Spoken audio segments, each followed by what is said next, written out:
right now on Justice. I have to say that Senator Tim Kaine is everything Donald Trump and Mike Pence are not. She's got that right.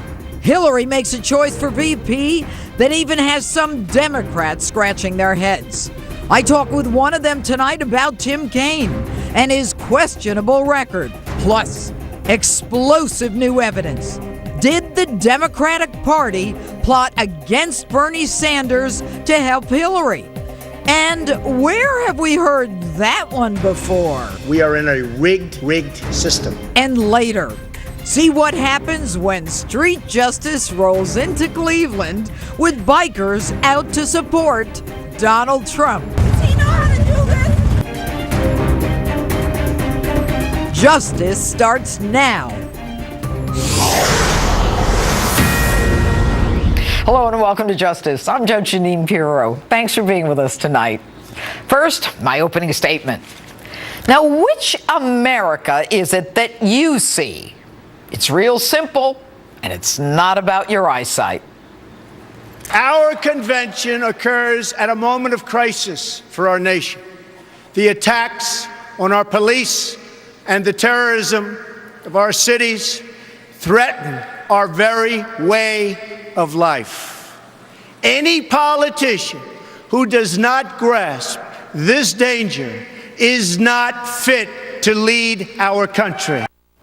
And within hours, our president, as he stood with Mexican President Enrique Peña Nieto, comes out and says this. This vision of violence and chaos everywhere doesn't really jibe with the experience of most people. Strangely injecting himself into a presidential race, the president actually said Donald Trump's vision of America was wrong and says there's much less violence in America than 20 or 30 years ago. Now, I don't want to rain on your parade, Mr. President, but the number of firearms in the United States has doubled in the last 20 years. Maybe that's what's actually making us less violent. But I digress. And in a manner reminiscent of his reaction to the beheading of Americans, the president nonchalantly concedes, well, there might be an uptick in murders. Really? We are seeing enormous homicide increases in large cities like Milwaukee, Denver, Baltimore, St. Louis, Cleveland, Las Vegas, and even his own hometown of Chicago, where kids are so used to the report of a gun that they don't even run when they hear gunfire. So let me see if I get this straight. An uptick or a rise in murders shouldn't worry me because violent crime is not on the rise. So if I'm murdered, I should thank God that my home wasn't burglarized? The president continues to paint a picture of birds chirping and children playing Ring Around the Rosie as Donald Trump recounts children murdered by criminal illegal aliens. Nearly 180,000 illegal immigrants with criminal records ordered deported from our country are tonight roaming free to threaten peaceful citizens. No more. One more child to sacrifice on the order and on the altar of open borders. But Obama says immigration is much less a problem than how Donald Trump describes it. The rate of illegal migration into the United States today is lower by 2/3 than it was when Ronald Reagan was president. We have far fewer undocumented workers crossing the border today than we did in the 80s or the 90s or when George Bush was president. That's a fact. So the president disagrees with what Donald said also. Probably because pursuant to his policies, illegals with criminal records have been released from prison. But the president says that immigration is much less a problem than it was just 20 or 30 years ago. He says the rate of illegal immigration into the United States today is lower by 2/3 than it was when Ronald Reagan was president. He says it's a fact that we have far fewer undocumented workers crossing the border today than we did in the 80s or 90s. Really, Mr. President? With all due respect, how do you know? You've got Border Patrol agents changing kids' diapers during a mass influx from Central America. Agents whose hands are tied, which might explain why the National Border Patrol Council endorsed Donald Trump and not your protege. And by the way, how does one measure the number of illegals who cross our border? The ones who aren't caught can't be counted. So if the numbers are determined by those apprehended by Border Patrol, your policies and executive actions more than welcome them. You even give them a free plane ride into our towns, any town, USA.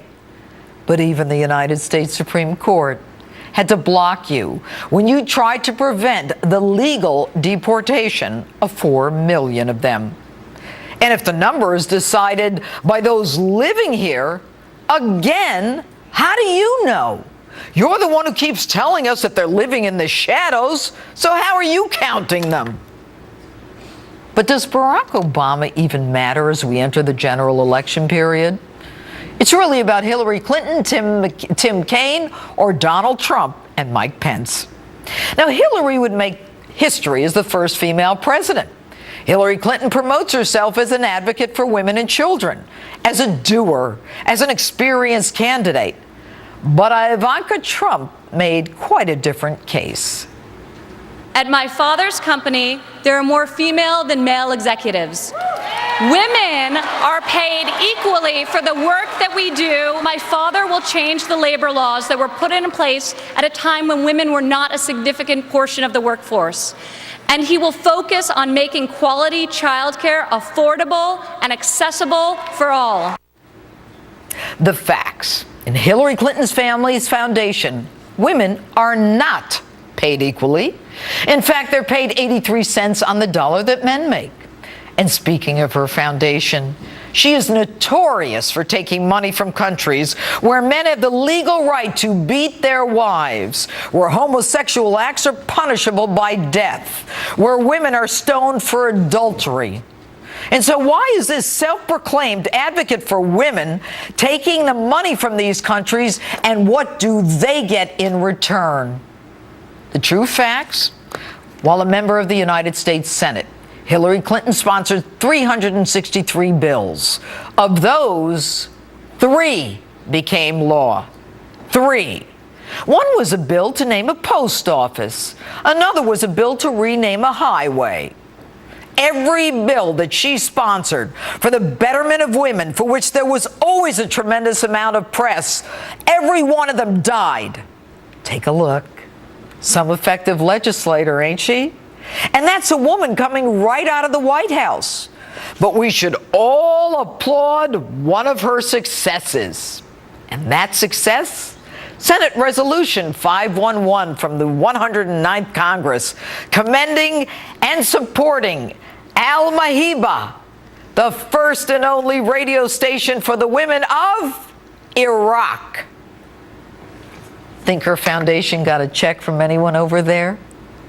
And as to Tim Kaine, the man who received $160,000 worth of vacations, clothes, tickets, while his successor, Governor Bob McDonnell, in the same state of Virginia, gets indicted and convicted of graft for gifts of $175,000, which conviction was overturned by the United States Supreme Court. I told you this before. The rules are different. The candidates have exact opposite opinions and positions. Someone is lying and someone is telling the truth. You've got a couple months to figure it out. And that's my open. Tell me what you think on my Facebook page or Twitter, #Judge Jeanine.